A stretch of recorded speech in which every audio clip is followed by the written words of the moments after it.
Hello, everyone. This is Grandmaster Pascal Charbonneau, and today I have the pleasure again of introducing Grandmaster Joel Benjamin, someone I've known for a very long time. For the third workshop, we have a little bit of a different topic today. I think we're going to be looking at some interesting end games. We've moved on from the exchange sacrifices. I was actually thinking about you today because there was one exchange sacrifice in the game between Alexeyenko and Nepomniachtchi. They ended up in some kind of, it was a little bit like some of the games that we looked at, like where he's down in exchange, but he's got some kind of long-term play. And at some point, I think he had a win, but it was pretty complicated. But anyway, it was an interesting thought, and I was recalling the workshop already, so I think that's a good thing. So anyway, welcome Joel. I'm gonna stop talking because nobody's here to listen to me anymore, and I'm gonna leave it to you. All right, thank you, Pascal, and thanks everyone for joining me today. Yes, today's workshop is going to be about end games and specifically pawn end games. And for those who know me, that shouldn't be a huge shock because I not only wrote a book on end games, I wrote a book on pawn end games, liquidation on the chessboard. Specifically, the gimmick to the book, the great idea that I got that made me want to write the book was that all pawn endings start out as some other kind of ending with more pieces on the board, and so it's very important to know your pawn endings so that you can make good decisions about whether you want to trade off the pieces to get into them. And mostly today we're going to be looking at pure pawn endings, but some of the games we're actually going to start with some pieces on the board so that you can appreciate how the knowledge of these fundamental pawn endings can really help in your games. And now I say fundamental pawn endings, and the stronger players in the group might be thinking like, oh, is this going to be like a really basic lesson, like too easy for me? No, because I got to tell you that a lot of these endings that we're going to look at, I didn't really know that well until I started writing the book. And I actually learned a lot in that process. So, don't assume that anything is too basic. But these positions that we're going to look at, and there's going to be some overlap, that some of the endings that we looked at earlier are going to kind of pop up again as we get into later examples. So you see how everything works together, and how useful the knowledge of these positions are. So we're going to really look at a bunch of what I think of as really kind of core positions, and they all involve just a handful of pawns on the board. Most of them are king and two pawns against king and pawn, and knowing when it's a win, when it's a draw. Okay. So the first position that we're looking at is one that may be familiar to a lot of people, and it's a really good one to know. And it's occurred in countless games. It's basically a white to play and win. So, all right, the first move is obvious enough. White is go king d5. And then, okay, if you block out the A pawns for a moment, and it's just king and pawn against king, of course, black goes straight back to maintain the opposition. So if white comes forward with the king, black goes king d8, has the opposition. White can go back to c5, black goes king c7. So white needs to come up with a different idea, and that idea is triangulation. And the triangulation is an important idea in king and pawn endings, because one line that I used in my book, which I think is very useful, I don't know if anyone said it before, but I like to look at pawn endings. It's not where you're going, it's when you get there. The timing is everything. So what white does is basically steps back the king. It doesn't matter if you go king d4, king c4. That this order doesn't matter. It's that we have corresponding squares, right? d8 corresponds with d6, c7 corresponds with c5, and black can only land on c7 if white is not on c5. So sorry, black can only land on c7 if the white king is already on c5. If it's in touch with c5 but not there, can't go there. And the black king can only land on d8 if the white king is on d6. So that's basically how it works. Okay, black has to play king d8. All right. Now white is not in touch with d6 yet, but he goes king c4, king c8. So basically just get to the same position with black to move. And so if black plays king c7, we get to the same position with black to move, and then white is going to penetrate to b6 and grab that pawn. Or if black plays king d8, king d6, and now the only thing you have to do is make sure you don't make a queen in this position. Don't make, well, actually you can promote to anything else. A bishop will work because it's the right color. Knight will work, but the easiest is to play king c6, queen, make a queen and checkmate. But, you know, getting back to this starting position, this is a very, very important fundamental position. Why? Well, it establishes something, that in this ending with rook pawn and bishop pawn against rook pawn, if the black pawn is not on its starting square, it's always a loss. It's always a win. I mean, assuming that white is not just like losing a pawn in the starting position, because this is the best case scenario for black. White has used up all his reserve moves with his a pawn, and white is on move in this position. Okay, so I think one thing that we're going to kind of find as we go through these endings is a little bit like geometry. Now, math was not my favorite subject, but I was kind of good at geometry. 10th grade math, I got a 99 in geometry. Then it became trigonometry and all the secant and cosecant and x and y axis, and then I plummeted. You know, I couldn't handle that. But I liked about geometry that the theorems, you know. It's interesting, you know, about triangles, because triangles come into play in king and pawn endings. Basically, you have these theorems that you demonstrate that a certain pawn ending is a win. And once you know that, then any ending leading into that pawn ending is also a win. So this is why it's very useful. So we move on to a related but different example.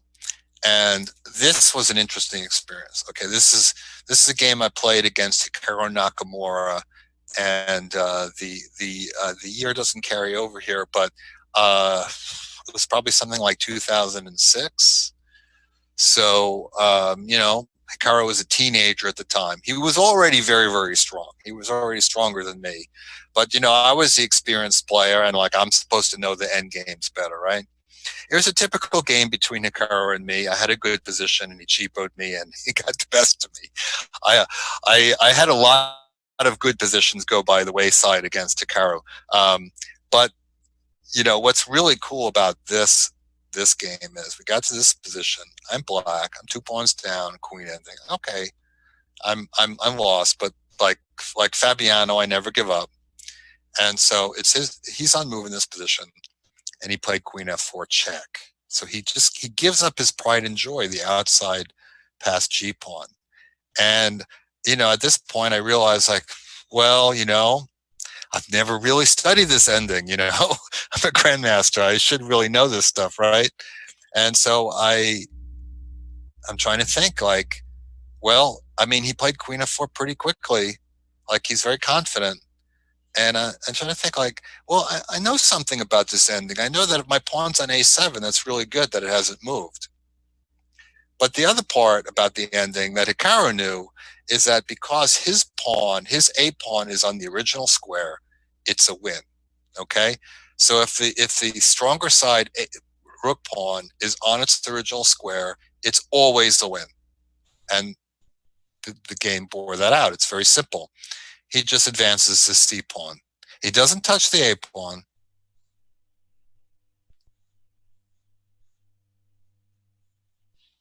Now we already know that if I ever move my A pawn, that's bad for me. That creates a square for white to penetrate to. Um, Also, the pawn on A5 is always going to lose because white can play A4, and the white king will eventually be able to take off the A pawn.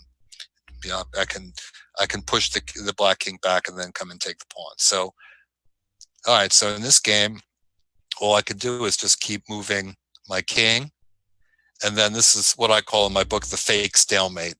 You know, the king is stalemated, but there's still pawns. So, however I play my pawn, it's going to be lost. If I go two boxes, he moves. So the key is that the white pawn is capable of going one square or two squares. So it's always a Sigswam. Okay. So in the game, I played A6, and he played King D6, and then he goes two boxes, and that's that. All right. So, you know, good for a Caro that he knew his fundamentals, or at least if he didn't know it before the game. I never actually asked him. He worked it out pretty quickly, you know, and then, you know, played very confidently. So the stronger side pawn is a pawn hasn't moved, always a win. Okay, so that's good to know. All right, so now we're going to go to a little bit more complicated example. Okay, so now the weaker side rook pawn. Okay, now we moved it to the other side of the board. It doesn't change anything. It's just that this came out of a game. So this is why I was looking at it from this side. The weaker side rook pawn is on h7. So that's good for the defense. And the white rook pawn is not on its original square. That's also good for the defense. But this is still a win. It's still a win because the white king has gotten out in front of the bishop pawn. Okay, if white plays f4, then the position is a draw. Okay, because basically black keeps the pawn on h7, backs up with the king, and you know eventually it'll come down to the stalemating idea, and black will push the h pawn as appropriate because white will not have the choice of going one box or two. So black will push the rook pawn one square or two squares depending on what he needs. But white can win. Okay. So you first use the king, h4. Now the black king has to go to the side. Of course, black can never play h6. We know that that's always losing. All right, king e6 is the best defense because the white king really wants to move to the middle. There isn't any place to go here. But still, white accepts ground.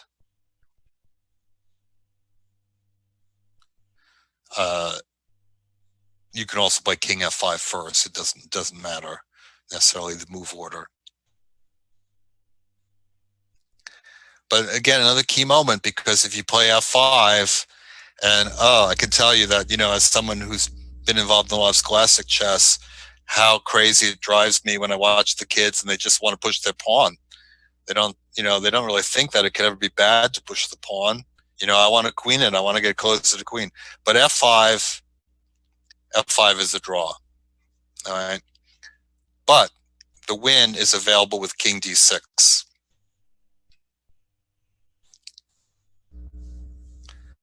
So this is the key. The white pawn goes all the way up to h6. So it becomes a candidate to queen.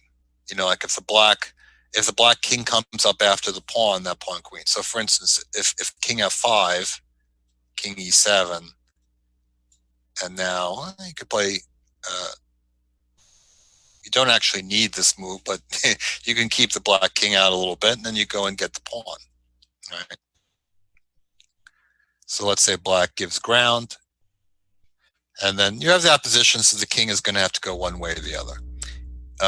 If it goes up, now again, if it comes up to the pawn, then you go and get the h pawn. If it comes over, you come over. If takes,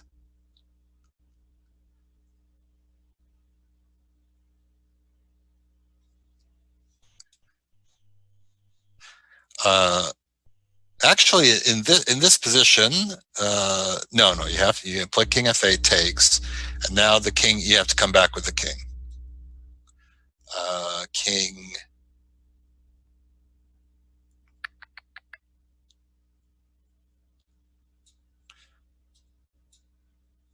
Only move right. Okay, he has to move the king. Yeah.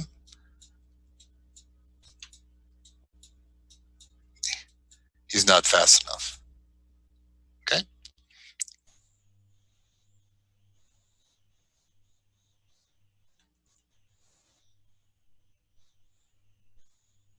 All right, so let's say the king tries to maintain ground, then f5 check comes. And white is going to queen one of those pawns. Black, can take the h pawn in some positions, but the f pawn queens. White's always faster. So the key is that the white king had to go in front of the f pawn, because you have to get the opposition, but you also have to advance the h pawn too, because that has to be a candidate to queen, so that black is not able to come up and go after the f pawn.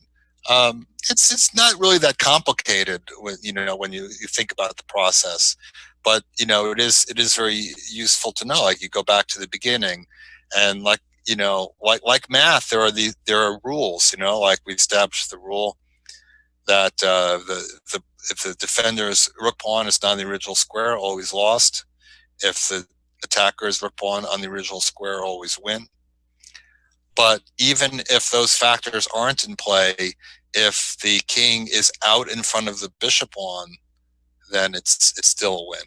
So now I can tell you, I did not know this stuff before I started writing the book. I mean, I guess I didn't know this part. I guess I had learned the other parts, because I learned from Hikaru Nakamura kind of the hard way. But now I know the rook pawn and bishop pawn against rook pawn cold, because of the experience. And I mean, really anybody can. It's just that just took 15 minutes, and and now we all know it, right?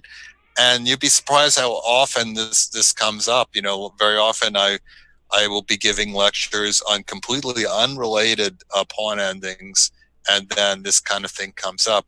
The thing about the rook pawn and the bishop pawn, that's going to come up again in a different pawn ending. So, like I said, that if you know a lot of these endings, they help you with other endings. Joel, this is Pascal. I have a quick question from the audience, Great. kind of unrelated to the end game. That's why I was waiting That's okay. for the end game to end. But you probably heard of our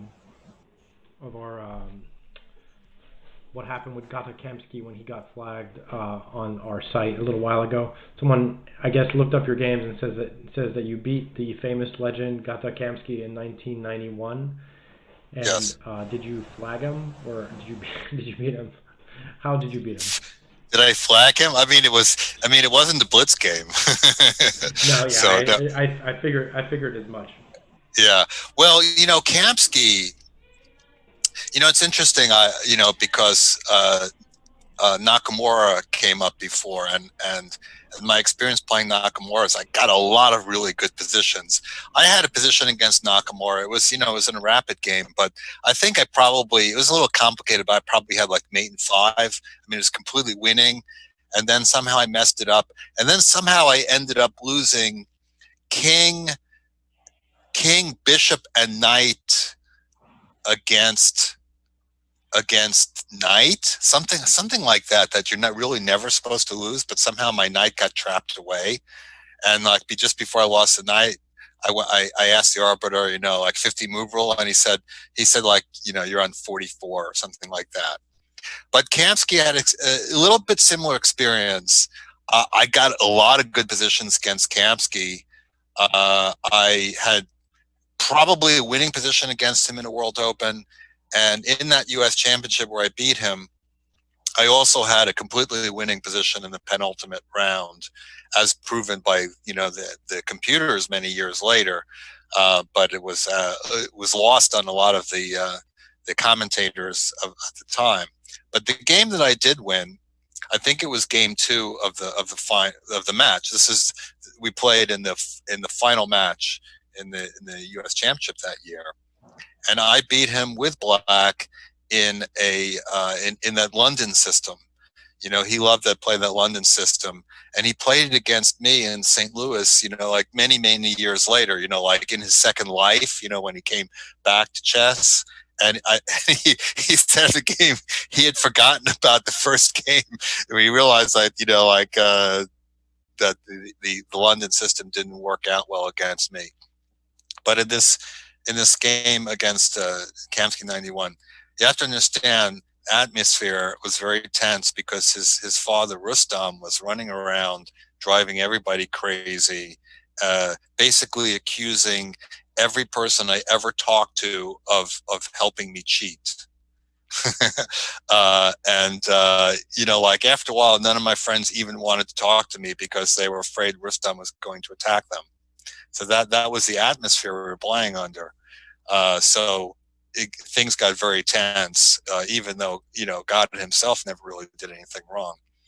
But I was really, really anxious to win. And if you play over that game, you see a key moment in the game is I get a nice tactic which wins a pawn, and the move is knight takes c3. And when I played knight takes c3, I almost physically destroyed that pawn. Now, I'm not that guy bangs to pieces. I've always thought that was not very classy. But I made an exception. I played knight takes c3. This is about the loudest move that I ever played. Almost chopped that pawn in half. And then I went on to win the game. So that was my one win against Kamsky. I actually never managed to beat him in another game. And I think I also won one game against Hikaru. It was a rapid game, but it was a tournament game. So, so I think that counts. So I got one each there. Okay. All right. So move back on to end games. And for viewers out there, feel free to ask me about anything you want. It doesn't have to be related to what we're talking about here. Okay. So this is, in my research, I read somewhere that this ending was actually a position studied by someone called Lawley back in 1763, I think. When you think about it, the pawn endings don't require a cascade of theory to get to those positions. You don't need the march of experience of games. It's easy to come up with a pawn ending, even if chess is in a very primitive state. So a lot of these pawn endings were studied many, many years ago. And so we're going to start in this position. I think we're starting with black to move here. We could start with white to move as well. It doesn't really make a difference. It's a winning position for white, but it's tricky because some of the ways that you can continue don't win and some do. All right, so let's say black to move plays h6. Okay, there are two good moves for white in this position and one bad move. Okay, so if you say g6 is a good move, okay, aces. If you say g takes h6 is a good move, yes, it is. And why is it a good move? Well, this is what we know. All right, black is going to be clever here. He's not going to play king f7. He's going to play king f8, right?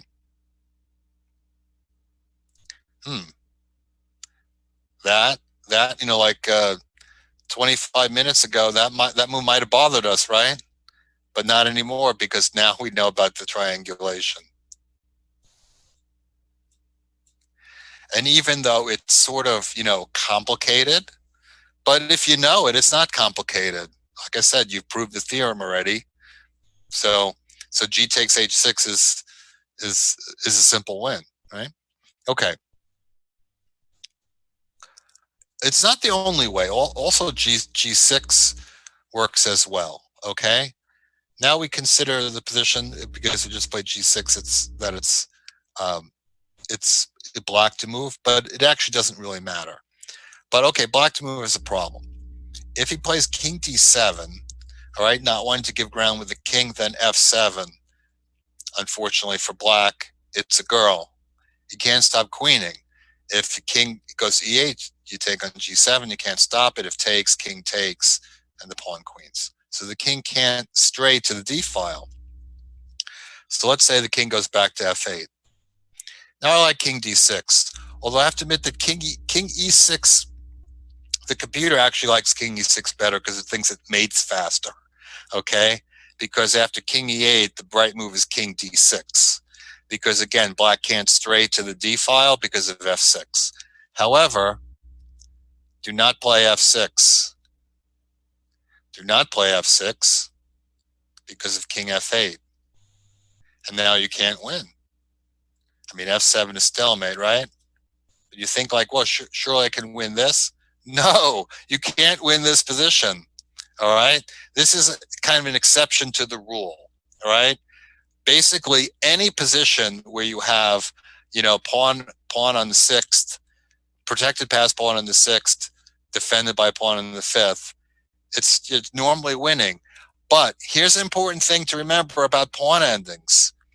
The ones with pawns on the side of the board, that changes the rules because now you have stalemates, right? When you have pawns in the middle of the board, very often there's no stalemate, or your king can penetrate on either side.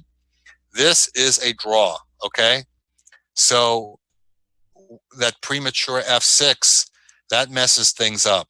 But white just wins by holding that move back. The key is that you just force the king into the corner.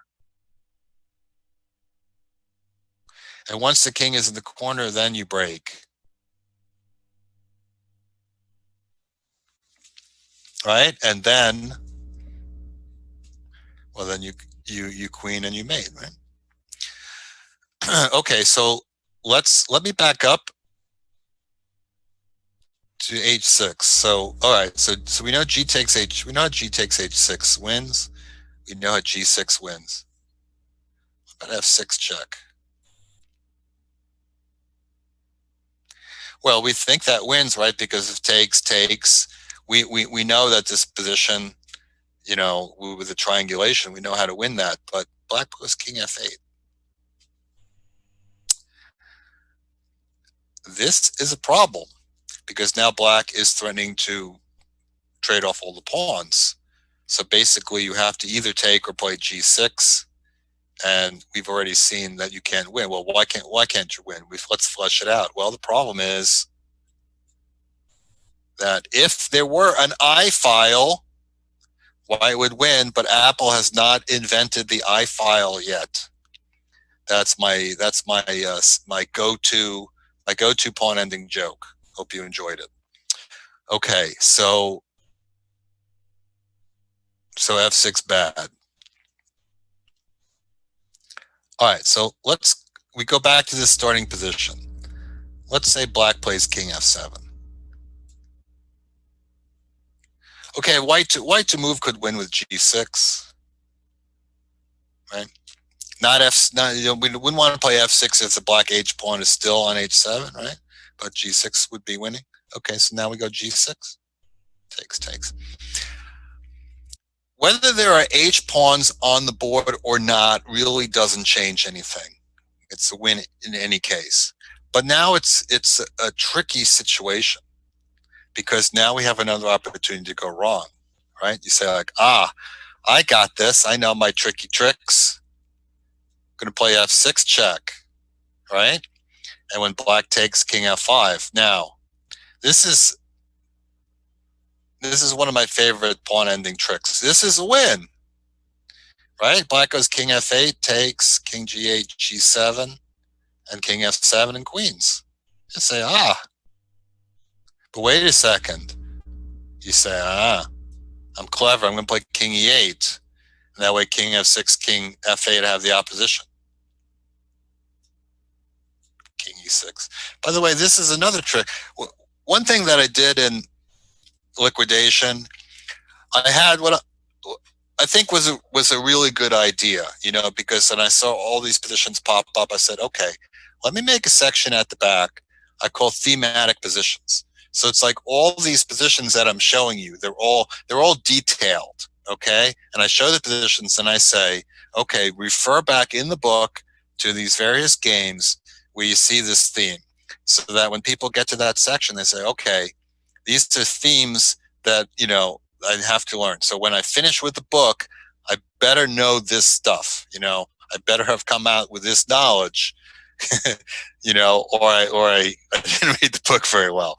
So King E6, black is forced to play King. Well, the thing is, King F8 is forced. The F pawn doesn't help because white is threatening G7. All right, so the king has to go to F8, takes King G8, G7. Okay. All right, so we back up, and so what did we say? Well, it looks like F6 check is a good move. No, it's not. King F8. So, well, you have three choices. You can move the king, but black is going to move the king too.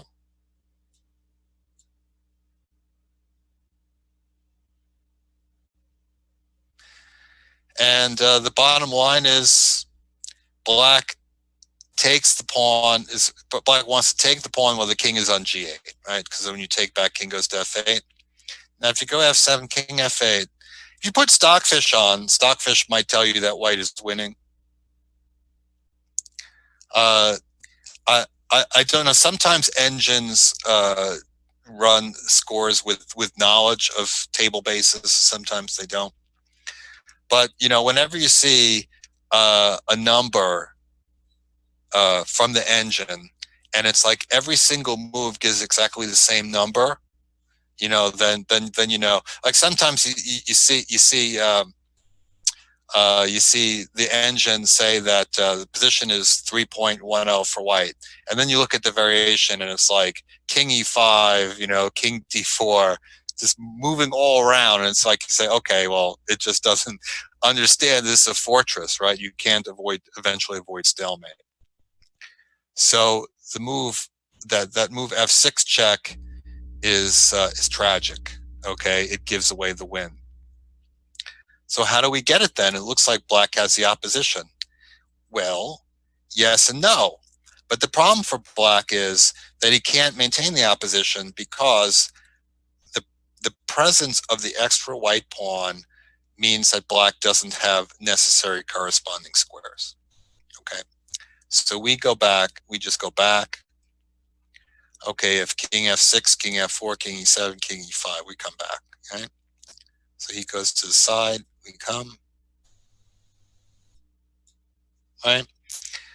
And this is very similar to the position with the rook pawns on. If the king can't step to the d file because of f6, and if he goes back,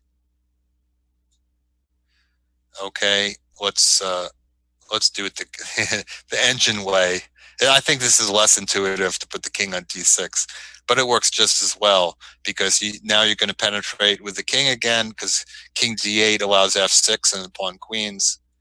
And if you get this, this basically works just as well without the h pawns. Okay, so all right, I think that covers everything with this 3-on-2. But we saw a couple of other important positions. Like we popped up that one about the rook pawn and bishop pawn against rook pawn, and also we saw the one with the pawn on g6 and h5 versus h6, and that leads to stalemate. So that's kind of important to know that one.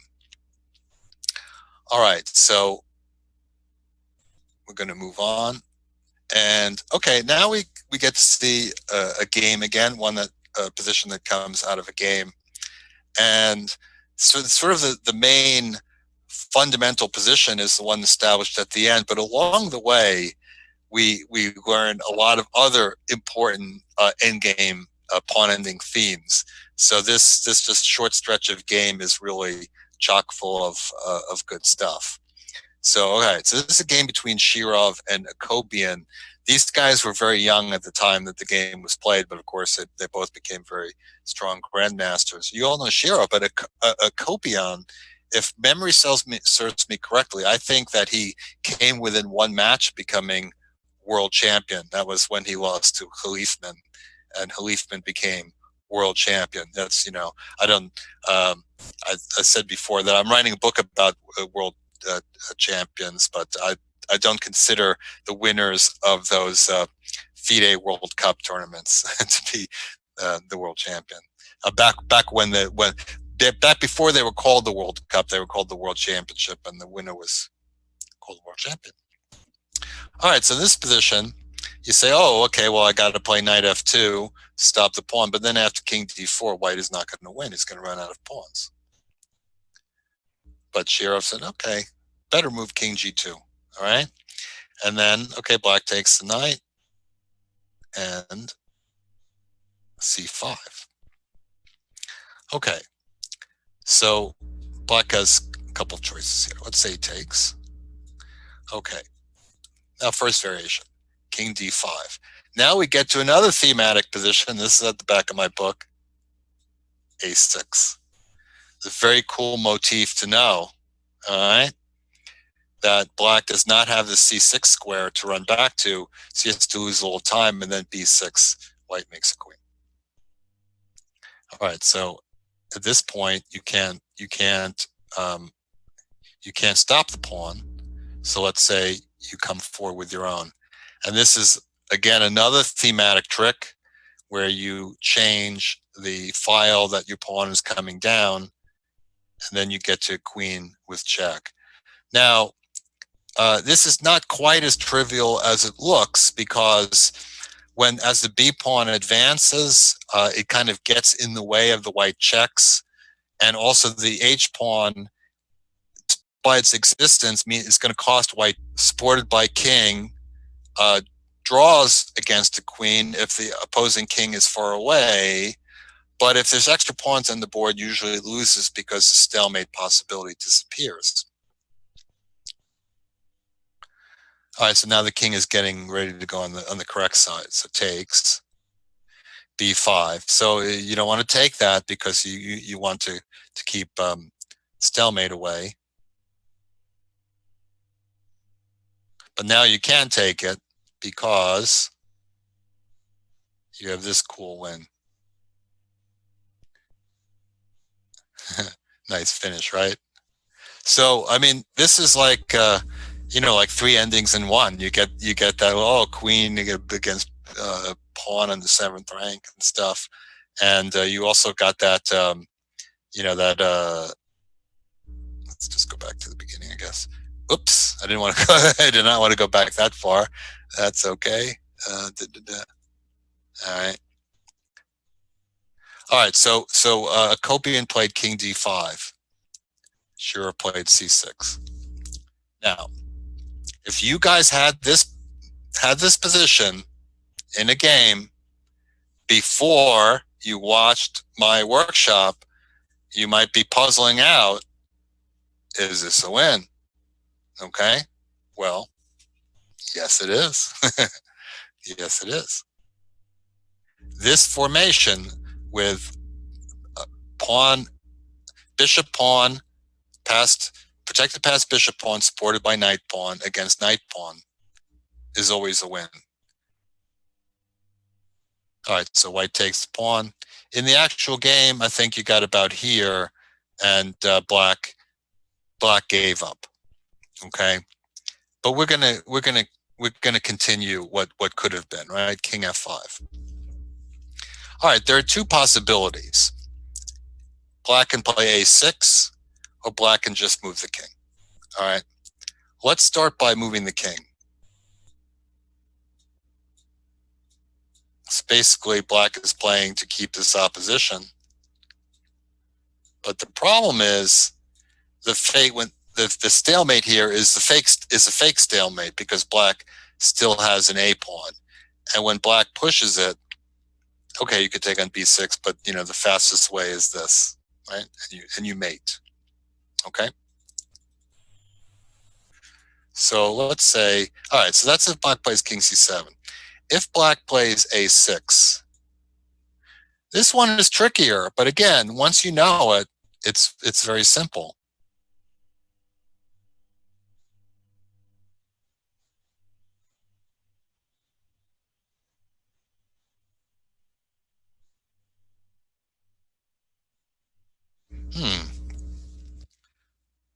This doesn't seem to be working out, because now if white plays king c6, it's a stalemate. Not a fake stalemate, real stalemate. King c6 draw.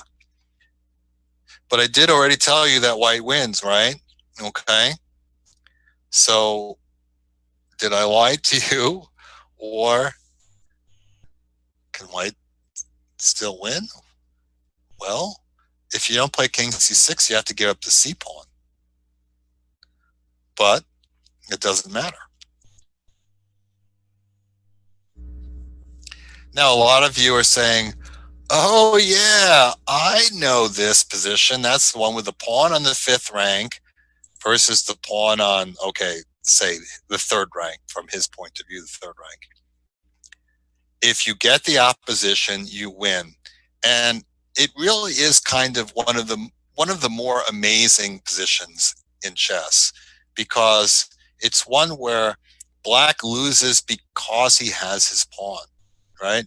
If that pawn disappeared from the board, if the pawn disappeared from the board, black would be ready to go and take the pawn. And you say, oh, I can't do that. Then I got to put my king back on c5. But then that's a trivial draw, right? Black has the opposition. But I mean, the amazing thing about this position is, of course, a lot of you are familiar with it, but when you stop to think about it, it's really kind of crazy how you lose just because you have a pawn. Yeah. Fundamental stuff. Now, this position with the pawn on the 5th versus the pawn on the 3rd, that's another thematic position in my book, because it's very important to know. Like, if you know this is a win, well, then you can bet the position with a c pawn on the. You're in much better position to go into a winning ending. So so we actually learn a lot about pawn endings just from this one game. Interestingly, a few years after this, Shirov had a much more famous pawn ending against Timon, which also involved a protected passed bishop pawn, but the bishop pawn was in the side of the board, and that ending is really, really complicated. For today's workshop, we're just working on the fundamentals, but it's interesting that the one player had these two key endings, and I suppose maybe he learned something from the first one and the second one. Okay.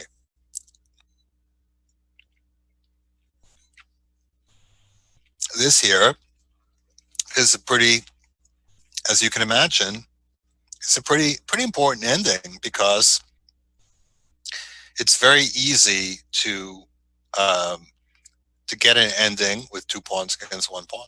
Right? So, is it a win or a draw? Well, first of all, if I ask you guys, is this a win for white or a draw? There's one question you should always ask me before answering, and that question is, whose move is it? Sometimes I don't say, when I'm in a class or a lesson, I don't say whose move it is, because I want to make sure that the student asks me. Because, like I said, timing is everything in pawn endings. It's very important to know whose move it is. So, so I'm going to say it's white's move, but we're also going to look at it when it's black's move, and we're going to find out. It turns out it doesn't matter. It's a win either way, and it's about the reserved pawn move. It's very important to have reserved pawn moves so that you can get the timing right and get the opposition. So white to play can win with b5. Now, this is kind of similar to what we saw, except things are a little bit pushed back towards the white side. Okay, like for instance, we know that if king e6, white can play c5. So if takes, king d7, the king can rush in here, right? Get to a7 and queen the pawn. And you say, well, hold on a second. Let me try to be a little clever here. Can I play king d7? Well, one thing you know right away is that you can play c6. Because we've already proven this theorem, that this structure wins.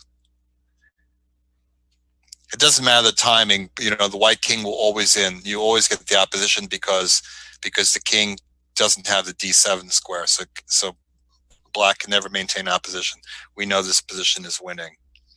I hadn't really thought about it, but I believe, well, I don't know. I was going to say, I believe this is a win. But the thing is that the black can't take this pawn right away, but it's kind of a tricky situation because there's a lot of stalemates, right? Okay, I avoid c5, yeah?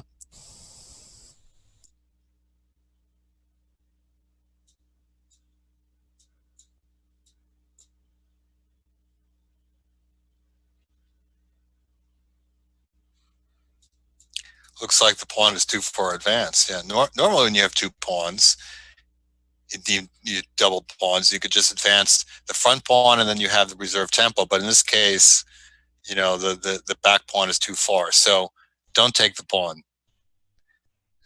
But the good thing is that c6 wins, right? We've proven that already, right? So, all right. So let's say it goes back. All right. I'm trying to be clever because I know d5 and d7 are corresponding squares, but the problem is that white, goes this way.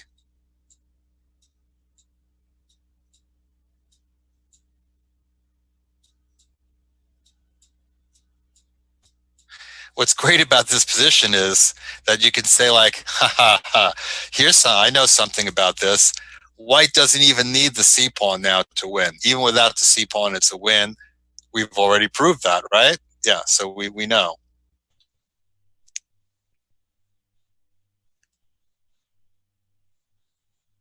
So let's see. So after b5, then really not much else there. King e6, c5, king goes to e7.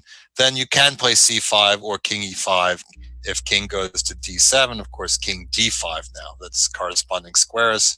So you want when the kings are on those squares, you want it to be his move, and you get in and you eat and win. So let's say it's black to move from this position. Okay, this is how I'm going to do that. Okay, so now it's black to move, right? All right, so let's say it goes king e6. Position is still winning for white. There's two plausible moves that draw, and there's one that wins. Okay? What moves don't win? This does not win. You think like, how can that not win? If he takes, I take with the king and I get in here and I queen. If he goes b5, well, that's protected pass pawn. Okay. Now, if when you move the position back, that makes it actually easier to win. All right. Now, of course, we don't have the thing where you can give up the pawn, but it's kind of routine. It's kind of routine because you're just going to circle back and take this pawn. Well, actually, here you can queen, but if black prevents you from queening, you're going to be able to take the b pawn. You win both pawns. So that protected pass pawn situation is basically a routine win, right?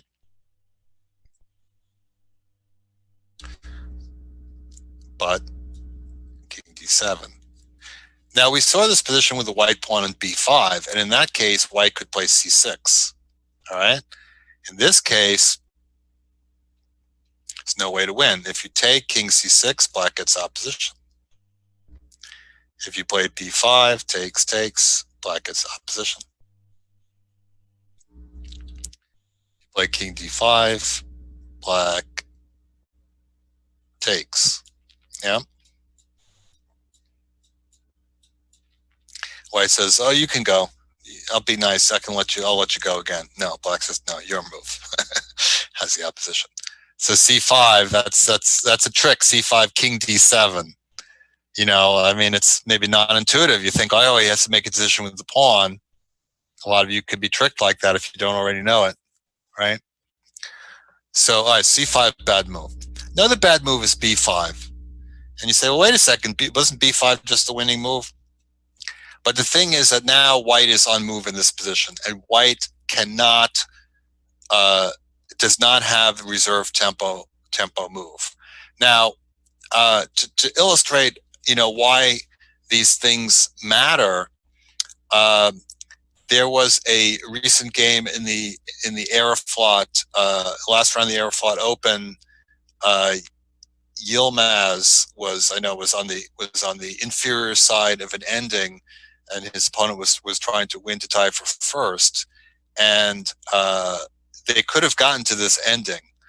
Yilmaz actually found a different way to draw, but this is a draw if it's white to move, and the reason is that you just keep distant opposition. So if the white king goes back, you go back, and you just follow the king. Comes up to e4, you come up to e4.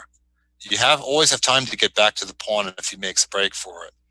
So yeah, just no way for white to win.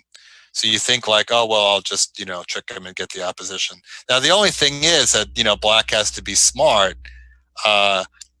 One principle to remember about pawn endings is that when you're in the inferior side, you often need to keep distance from the opposing king. That if you just sort of make an automatic aggressive move like this, now it's losing again, because now you only have this one square, and now the corresponding squares are working against you. It's black's move, and we've already proven that this is a winning position for white. All right, so we go back. So what's the right way to do it? King e4. White just comes around. Now, we know, we've already talked about this. This is always a win. The black king can't come into c4, white queens. White will always get the opposition. We have protected pass pawn. You always get the opposition because black just doesn't have the right squares, and then you win. So black can't touch the pawn, but what else can he do? Well, let's say he tries king e7.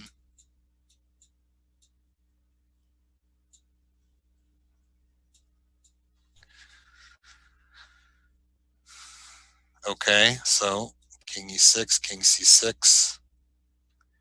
All right, so when we had the pawn on b5, he didn't have this move.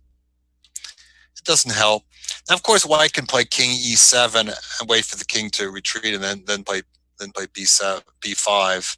And again, we get to a position where white doesn't even need the c pawn to win. But you can also play b5 right away because of king c5, king d7, and wins. Yeah. So yeah, so I think that we've beaten everything out of this. It's a win with either side to move, but it's really useful to know these tricks. Like the c5.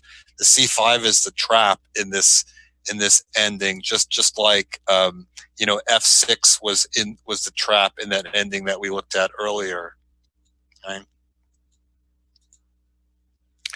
Okay, so now we're going to look at an ending that arose from a grandmaster game, Gerabuch against Bartel, and I decided to take it back to this position because I like to show how the knowledge of these endgames is practical, how you can make your life easier if you anticipate these endings and you know them.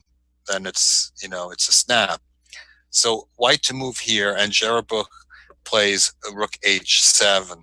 Now, your first thought might be, well, why am I giving away my pride and joy? Let me play rook f8. The problem with rook f8 is it doesn't really threaten anything, because when you play f7, the black king can come back. So maybe black will just move the bishop. I think he can move it anywhere, but say bishop g6. So it doesn't really help. So instead, he plays rook h7, a cool move. Of course, the rook can't be taken because f7 queens. So black takes, bishop g6. I say, okay, well, white can play rook h8 to get the rook out, but then he's got a lot of work to do, because he can't push g4 without trading pawns. And you might remember there's something weird about rook and rook pawn against bishop, that well, it's a very tricky win. If you studied before, you say, like, well, yeah, sometimes the pawn has to be not have advanced h5 yet for white to be able to win. And even then, even if you know that, maybe you don't know how to win it. But white is able to improve the situation because he has this little tactic with g4. So if black takes the pawn, then comes h5 and winning the bishop. So black plays king g7. So white has really improved the pawn structure, but he did it at the expense of having his rook trapped in. Now, as it turns out, you don't exactly have to know the pawn ending to win, because white can temporize with the king. I think white can even try to do the circle route around to the queen side with the king and get black to play e4. The white rook can get out. You can tempo the black to move his king, and then you can play rook h8. But if you know a little bit about pawn endings, you can save yourself a lot of time and effort by just taking the bishop. All right, so the first casualty is the e-pawn drops. Okay, like I said, if you know it and you don't have to work it out on the board, you could save yourself some stress, because your first thought might be, well, like, I want to go here. Uh-oh. Well, normally when the king comes up, to prevent my king from coming over, I go king f6. But in this case, king f6 is stalemate. All right, so again, all these endings are a little bit different when they're on the side of the board, because you have this additional possibility of stalemate. So you might be panicked at first into thinking that you can't win, but you can, again, because the presence of the g-pawn takes away the f6 square from the king. So when white plays king d6, black does not have the corresponding square, and therefore has to give up the opposition. And it doesn't really matter where the king goes. White king will go to the appropriate square. If you went to g7 first, the white king would go to e7. So basically, white grabs the opposition and makes the king move out of the way. Now, once you get here, there are two ways to do it. You could even double back and come to f5. And you say, wait a second, we did that last time, it didn't work. Well, the difference is that black king is already on g7. So you go king f7, g6, king g7, and the timing is right. You get to take the h5 pawn. Okay. So that works. So sometimes it's more than one way to do it. Jerebuch played king f8. I mean, why not? If king f5, king f7, you queen. If king h7, king here, king h8, and then oh wait, did you touch the g-pawn or not? Don't touch the g-pawn. If you touch the g-pawn, it's stalemate. Okay, I guess it's always a little bit different when you're near the corner. But white can double back here with king g6 and take the pawn, and then two passed pawns wins easily. So here, it was trivial at the end for Jerebuch, because he, well, I'm going to give the benefit of the doubt and say that he'd studied the ending before. I mean, if you're a strong player, you can usually figure these things out. But keep in mind that most games are played at fast time controls, and when you're in an end game, you're usually going to be very low on the clock and maybe a little bit panicked, and you might not work these things out, or maybe you'll get the position in an important blitz game. Okay, so that's why it's good to know these fundamental positions.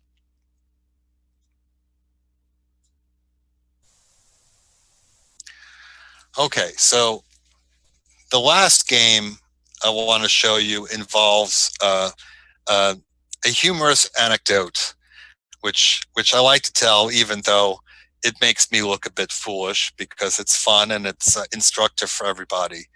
Um, this I use this game in this story actually to open my book Liquidation on the Chessboard. This was the prologue, and this was kind of a little bit of an explanation as to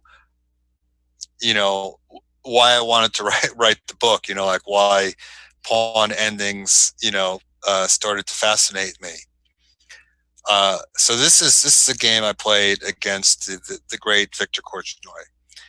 It was played in 1986 in Jerusalem. This was possibly my first game as a grandmaster. Tournament was going on at the same time as the FIDE Congress, and the FIDE Congress that year, I was awarded the grandmaster title. So now I'm a grandmaster and I'm supposed to know things. Okay, so I played Korchnoi with white, and I was excited about possibly winning against him. But as the game went on, my position started to slip bit by bit, and I certainly should have been able to draw, but gradually things went downhill, and we got to this position, and I wasn't really feeling so good. And I noticed it was kind of interesting that he was willing to push his pawn all the way to the 7th rank, even though it limited his movement of his rook. And then we got to this position without a great deal of thought. He played rook b1. And now I was really scared. That move scared me because he played rook b1 really fast. He can also play rook c1 in this position. I mean, this is good enough to win because even if I chase the king into the corner, it can still come out, and this is kind of useful to know. The problem for me is that my rook, isn't already on the a file, so I don't get king c2 in,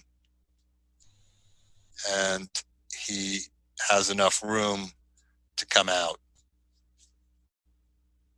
All right. Oops, I forgot this is a game here. Okay. Okay. So so he could have played rook c1, but he played rook b1 just to be a little bit more forcing. And like I said, that was scary to me because he clearly knew that he was winning this pawn ending, even with the king on b2. And it's like, well, darned if he doesn't have a point there, because it actually doesn't make any difference whether the king is on b2 or c2. He's going to get the opposition. Now, it's really weird that this position should be much better for black. Indeed, it's winning for black, even though the white king is closer to the action. And it's all because the pawn on e4 is artificially isolated, right? Because I can't defend it with the pawn. And so it doesn't really matter. It's fruitless for me to try to keep the opposition. Or if it's his move now, he can play king b3. It doesn't matter. But however you slice it, he's going to get to my e-pawn. Okay, so back to this position where we just traded rooks. I need a better plan, right? So I played f3. Now, what's interesting about this move is that if he takes, very foolish move, then, all right, now it makes a difference that his king is not on c2, right? Now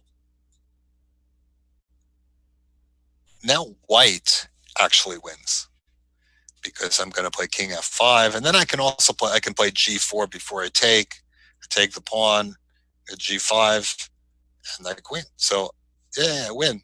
Well, as I think I've said in the book, it's not checkers, right? So he ignores it. Okay, so now I understand I'm still losing the pawn in e4, and I'm hoping that because I got to take on g4, and I have those 2 pawns to 1, maybe that'll make a difference. Now, Korchnoi is playing all these moves very casually, without a care in the world, sort of like Ding Liren waiting for Fabi to resign today. I've got this. All right, so we get to this position, and now we adjourned, and I sealed the following move. Now, if you take away those 3 pawns, the 2 G pawns and the F pawn, the normal method is to come straight back. But because I have that reserve tempo, which I actually have to use whether I want to or not, the right move is to come not straight back, but diagonally back. Okay? So now if he comes forward, right, normally that's winning, but I have a reserve tempo move when he takes. Now I put him on move. King e3 is stalemate, and if he comes over, by the way, this is another fundamental position when he takes the pawn, you land on g2. Now, if you're on move in this position with white, you just put the king in contact with g2, but not on g2 like king f1 or king g1, right? But black takes king g2. White has that position. All right, so that's clearly not the way to win. All right, so I thought for a little bit, didn't take that long, process of elimination, and I wrote down king d1. I folded my score sheet, I put it in the envelope, I stopped the clock. Now, Korchnoi stayed at the board the whole time. He doesn't have to. If you're not on move in a German situation, you can just leave. You don't have to watch your opponent write down the move. You can, maybe sometimes you want to see like how much time he took, whatever, but you can leave, right? But he waited. So he waited for me to finish, seal the envelope, stop the clock. And then he looked at me and he said, "I know something about triangles." And now chills were going down my spine because I was feeling like an idiot, because obviously I'm losing this position in a very simple way, right? And I don't want to waste time of the great Korchnoi. It's just there's some etiquette around the Germans that you don't, you don't want to make someone show up, an extra session for an adjournment if it's something very, very trivial. That's just going to be a few moves and you resign. So I certainly didn't want to do that. I didn't want to be disrespectful. So I really wanted to figure out what was going on and fast. So what could I do about this situation? Well, the only thing I could think of was to grab the nearest Russian. So I grabbed Dmitry Gurevich. All right, so he was the other American player who was playing in the tournament, but he was classically educated in the Soviet Union, so he knew his fundamental end games. So I said, okay, Dima, what am I missing? And he says, oh, he just triangulates. And I oh, yeah. Oh boy, was I feeling stupid. Triangulation, it's like I teach this stuff to kids rated under 1,000, and yet I was a grandmaster and I didn't know this. Well, of course, the educational tools are so much better now. There's stuff you can learn on the internet. There's access to so much more coaching. There's better books. So, like everybody gets a better education today, but I felt pretty stupid that I didn't know that. So I think, okay, I ran down the hall and I tracked down Korchnoi. Fortunately, he was kind of old, didn't move that fast. And I said, I'm very sorry. I didn't realize it was so simple. I'm not going to waste your time. I resign. And he looks at me, like very perplexed. And he said, it is the ABCs of chess. Yeah. And in fact, he was absolutely right. Okay. So here's the ABCs of chess. This is, this is what I missed. All right. He knows something about triangles. Okay. He plays, what did he play? Did he play King D? Oh, well, actually didn't play anything because I resigned. Yeah. So he would play King D5, King E5 doesn't matter. And this is really basically the same as the position that we started off with the rook pawn and bishop pawn against rook pawn. So even though this is a different pawn structure, the theme of triangulation is the same, and the poison squares, right? I mean, if I ever come to E2, see, now when I go G4, he has this square. Now, by the way, if it's black on move, black can take the pawn, and then black can take the pawn. I can't show. Black can take the pawn, king takes, and then king h3 on move.